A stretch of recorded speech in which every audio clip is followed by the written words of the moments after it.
ፕሬዝዳንት ዶናልድ ትራምፕን ጨምሮ በርካቶች ሶስተኛውን የዓለም ጦርነት ሊቀሰቅስ ይችላል ሲሉ ስጋታቸውን የሚናገሩለት የሩሲያና ዩክሬን ጦርነት አሁንም ያንኑ ስጋት እንደደቀነ ቀጥሏል። ዓለም ተረባርቦ ከ28000 በላይ የማዕቀብ ናዳዎችን ያዘነበባት ሩሲያም እንደተጠበቀችው ሸብረክ ከማለት ይልቅ የበለጠ እየፈረጠመች ካቋሜ ፈቀቅ አልልም ካለች ውላድራለች። የአሜሪካው ፕሬዝዳንት ዶናልድ ትራምፕ ከፑቲን ጋር ያላቸውን ወዳጅነት በመጠቀም ሩሲያ ወደ ስምምነት እንድትመጣ ለማድረግ ያደረጉት ጥረት የሀገር ጉዳይ በግል ወዳጅነት የሚለወጥና የሚቀየር አይደለም የሚል አንድምታ ባለው የፑቲን ተግባር ከጦርነቱ ማቆም በፊት የጦርነቱ ምክንያቶች ይመለሱ ብላለች። ዩክሬን መሰረተ ልማቶችን ኢላማ በማድረጓ ያጸፋ ምላሽ ሰጥቼበታለሁ ያለችው ሩሲያ ትራምፕ የሚያደንቋቸውን የክሬምሊኑን ቁንጮ ሰው ቭላዲሚር ፑቲንን እያበዱ ነው ሲሉ በስሜት ያናገረ ጉዳይ ሆኗል። የሩሲያና ዩክሬን ጦርነት ከሰሞኑ ደግሞ አዲሱ የጀርመኑ መራሂ መንግስት ፍሬድሪክ ሜርዝ የሀገራቱ ጦርነት ወደ ሶስተኛው የዓለም ጦርነት የበለጠ እንዲቃረብ የሚያደርግ ውሳኔን ይፋ ማድረጋቸው ተሰምቷል። አውሮፓ በወታደራዊ አቅሟ የአሜሪካም የኔቶም ጥገኛ መሆን የለባትም፣ የሩሲያንም ጫና መቋቋም የሚቻልበትን አሰራር መዘርጋት ያስፈልጋታል በሚል ጠንካራ አቋም የሚታወቁት የጀርመኑ መራሂ መንግስት ፍሬድሪክ ሜርዝ ዩክሬን በምትጠቀመው የሚሳኤል ርቀት መጠን ላይ የተቀመጠው ገደብ ተነስቷል ብለዋል።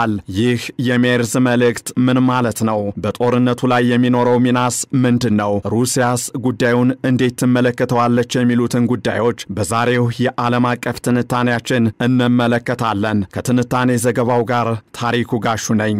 ገና ወደ ስልጣን ከመምጣታቸው በፊት አስቀድመው የአውሮፓ ሀገራትም ይሁኑ ሌሎች ሀገራት ዩክሬንን በማንኛውም መልኩ መደገፍ አለባቸው የሚል አቋም የነበራቸው የጀርመኑ መራሂ መንግስት ፍሬድሪክ ሜርዝ ምርጫ አሸንፈው ወደ ቤተ መንግስት የገቡት በዚህ ወር መጀመሪያ ላይ ቢሆንም አንድ ትልቅ ውሳኔን አስተላልፈዋል። ሜርዝ ሰኞ ዕለት በበርሊን በተካሄደው የWDR ዩሮፓ ፎረም በዩክሬን ላይ የተቀመጠው የሚሳኤል ርቀት ገደብ እንደተነሳ ገልጸዋል። የጀርመኑ መራሂ መንግስት ፍሬድሪክ ሜርዝ ከዚህ በኋላ ወደ ዩክሬን በሚላኩ የጦር መሳሪያዎች ላይ የሚጣል የርቀት ገደብ የለም ብለዋል። ይህ አይነቱ ውሳኔም በእርግጥ ለዩክሬን መከላከያ ኃይልና መንግስት እንደ ማር የሚጣፍጥ ለሩሲያ መከላከያ ኃይልና ለፑቲን አስተዳደር ደግሞ እንደ ሬት የሚጎመዝዝ ነው። ፍሬድሪክ ሜርዝ ከዚህ በኋላ ወደ ዩክሬን በሚላኩ የጦር መሳሪያዎች ላይ የሚጣል የርቀት ገደብ አይኖርም ሲሉ መናገራቸው ለምን ለዩክሬን ሐሴትን የሚፈጥር ጉዳይ ይሆናል ከተባለ ደግሞ ምክንያቱ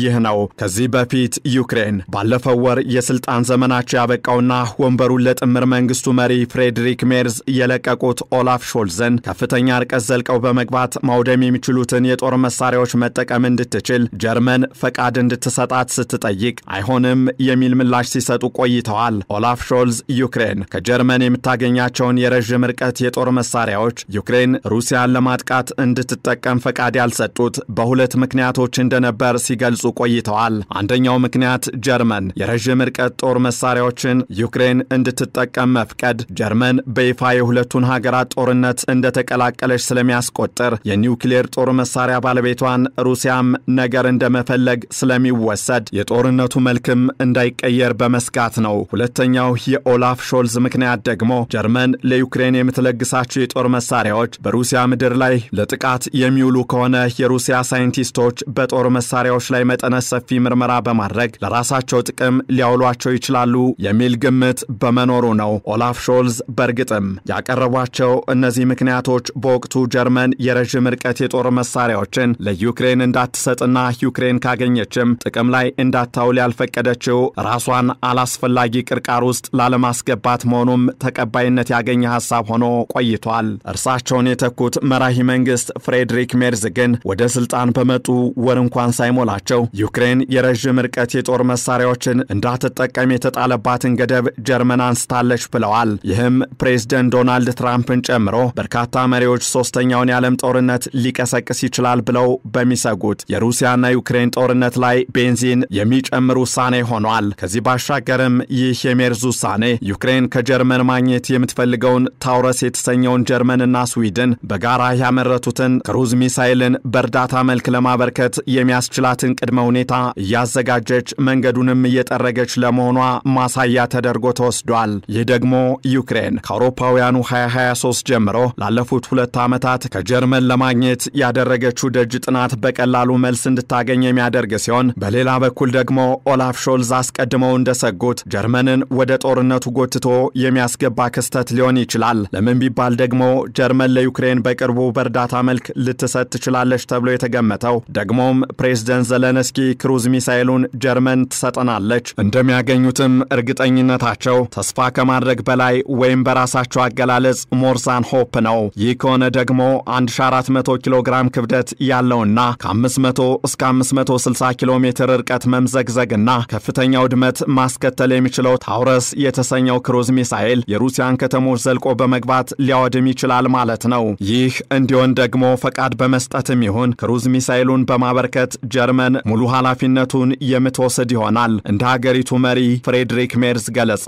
በእርግጥ ፍሬድሪክ ሜርዝ ገና ወደ ስልጣን ሲመጡ ጀምሮ በስልጣናችን ሁሉ ዩክሬንን ለመርዳት ማንኛውንም ነገር እናደርጋለን ብለዋል። ማንኛውንም ነገር። አሁን ደግሞ 500 ኪሎ ሜትር የሚምዘገዘገውን የታውረስ ሚሳኤል ለመስጠት የሚያስችላቸውን ቅድመ ሁኔታ ያመቻቹ ሲሆን ዩክሬን የሩሲያን ወታደራዊ ተቋማት ዘልቆ በመግባትና በመምታት ራሷን መከላከል ትችላለች ሲሉም አክለዋል። በእርግጥ ሜርዝ አንድ ሌላ ትኩረትን የሳበ መልእክትም አስተላልፈዋል። ሜርዝ ዩክሬን በምትጠቀማቸውም ሆነ በሚላኩላት የጦር መሳሪያዎች የርቀት ገደብ አይኖርም ባሉበት ወቅትም የርቀት ገዳው ከአሜሪካም ከእንግሊዝም ከፈረንሳይም እንደተነሳም አክለው ተናግረዋል። በዚህም ከዚህ በፊት ሙሉ በሙሉ ሚሆን በከፊል ዩክሬን ወደ ሩሲያ ረዥም ርቀት ዘልቀው ገብተው ማውደም የሚችሉ መሳሪያዎች እንዳትጠቀም ያስቀመጡትን ገደብ ፈረንሳይም አሜሪካም እንግሊዝም አንስተዋል እያሉ ነው። እናም ዩክሬን ከነዚህ ሁሉ ሀገሮች ረዥም ርቀት ገብቶ ለማጥቃት የሚያስችሉ የረዥም ርቀት ሚሳኤሎችን ልታገኝ ትችላለች ማለት ነው። ማግኘት ብቻም ሳይሆን በነጻነት መጠቀም ትችላለች እንደማለት ነው። ከዚህ ጋር በተያያዘም አሜሪካ ከዚህ በፊት በሩሲያ ድንበር አቅራቢያ የረዥም ርቀት ሚሳኤሎችን ዩክሬን እንድትጠቀም የባይደን አስተዳደር በመፍቀዱ ፕሬዝዳንት ፑቲን ላጸፋው ማንም ሊያስቆመው አይችልም ሲሉ የተናገሩለትን ኦሬሽኒክ የተሰኘ አዲስ ሚሳኤልን ሩሲያ በመተኮሷ በደርዘን የሚቆጠሩ ሰዎችን ገድላለች። ከፍተኛ ውድመትም ተመዝግቧል። አሁንም ቢሆን ሩሲያ ይህን አይነቱን የጀርመን የአሜሪካ የእንግሊዝና የፈረንሳይ ውሳኔን አደገኛ ስትል የገለጸች ሲሆን የተጀመረውን የሰላም ድርድርም ፍሬያማ እንዳይሆን እንቅፋት የሚሆን ውሳኔ ነው ስትል አስታውቃለች። ከዚህ በተጨማሪም ሞስኮ የጀርመንንና ስዊድን ሰራሹን የታውረስ ክሩዝ ሚሳኤልን በመጠቀም በትራንስፖርት መሰረተ ልማቶች ላይ ጥቃት ብታደርስ ጀርመን በጦርነቱ በቀጥታ እንደተሳተፈች ይቆጠራል ስትል ቀደም ሲል አስጠንቅቃለች። እናም እስካሁን ከ28 ሺህ በላይ የተለያዩ ማዕቀቦች ተጥለውባት ከአቋሟ ፍንክች አልልም ያለችው ከፈረንሳዩ ስካልፕ እስከ እንግሊዙ ስቶርም ሻዶው ሚሳኤሎች ከዚህ በፊት ተተኩሰውባት ወደፊት ከመገስገስ ያልተመለሰችው ሩሲያ ሀገራቱ በዚህ መልኩ ቀጥተኛ ተሳታፊ ከሆኑ በእርግጥም የጦርነቱ አውድ ከዚህ የሰፋ ሊሆን እንደሚችል ከወዲሁ ተገምቷል። ከዚህ ጋር በተያያዘም ዩክሬን የረዥም ርቀት ተምዘግዛጊውን ታውረስ ክሩዝ ሚሳኤልን ከጀርመን ካገኘች ሩሲያንና ክሬሚያን የሚያገናኘውን ድልድይ ማውደም ቀዳሚ ተግባሯ ሊሆን እንደሚችልም ተተንብዮአል። ከዚህ አለፍ ሲልም የሩሲያን ከተሞች ዩክሬን ከጀርመን ከእንግሊዝና ከፈረንሳይ እንዲሁም ከአሜሪካ በተገኙ የረዥም ርቀት ሚሳኤሎች ቀጥተኛ ኢላማ ልታደርግ የምትችል ሲሆን ሩሲያም አጸፋዊ እርምጃዎችን በዩክሬን ብቻ ላይ ሳይሆን በሌሎች እርዳታ ሰጪ ሀገራት ላይም እንድትወስድ ልትገደድ ትችላለች። ይህ ከሆነ ደግሞ የተፈራው ሶስተኛው የዓለም ጦርነት ተጀመረ ማለት ነው። እናም ይህ እንዳይሆን ሀገራቱ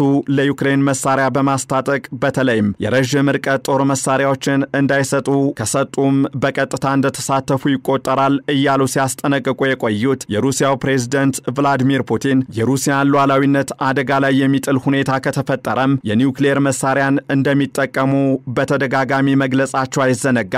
ከዚህ አንጻር ጀርመን፣ አሜሪካ፣ ፈረንሳይና እንግሊዝ የረዥም ርቀት ተምዘግዛጊ ሚሳኤሎችን ለዩክሬን በመስጠት ተምዘግዛጊ ሚሳኤሎችን ዩክሬን ያለ ገደብ ሩሲያን ለመደብደብ እንድትጠቀም ከፈቀዱ መሳሪያውንም ካቀረቡ በዓለም ከፍተኛ ቁጥር ያለው የኒውክሌር ጦር መሳሪያዎች ባለቤት የሆነችው ሩሲያ ኒውክሌር እንዳትጠቀም ማን ሊያስቆማት ይችላል? መልሱ ከራሷ በስተቀር ማንም የሚለው ብቻ ይሆናል። እንዲያም ሆኖ ወደዚያ የሚገፋፉ የሳቅ ጨዋታዎች አሁንም እንደቀጠሉ ናቸው። ይህንን ዓለም አቀፍ ትንታኔ ስናዘጋጅ ዘ ፖለቲኮ፣ ሮይተርስ እንዲሁም ዘ ኮንቨርሴሽንን በዋቢነት ተጠቅመናል።